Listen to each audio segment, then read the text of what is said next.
Hello friends, welcome to LKSS channel. இன்றைக்கி நம்ம பார்க்க போகிறது கருணக்கிழங்கு ரோல். வேக வச்சு மசிச்சு வச்ச கருணக்கிழங்கு, அதோட கரம் மசாலா, சில்லி பவுடர், உப்பு, கார்ன்ஃப்ளவர், வெங்காயம், பச்சை மிளகாய், கருவேப்பிலை, கொத்தமல்லி நல்லா மிக்ஸ் பண்ணி மசாலா ரெடி பண்ணிக்கலாம்.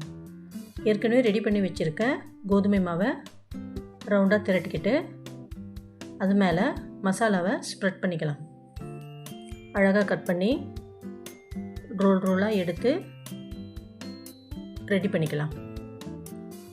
ஒரு கடாயில் எண்ணெய் காஞ்சதும் மீடியம் ஃப்ளேமில் வச்சு ஒவ்வொரு ரோலாக போட்டு மெதுவாக திருப்பணும். பொன்னிறமாக பொரிஞ்சதும் ஒரு பிளேட்டில் ட்ரான்ஸ்ஃபர் பண்ணிக்கலாம். கருணக்கிழங்கு ரோல் ரெடி. ஷேர் பண்ணுங்கள், கமெண்ட் பண்ணுங்கள், லைக் பண்ணுங்கள், சப்ஸ்கிரைப் பண்ணுங்கள். பாய்.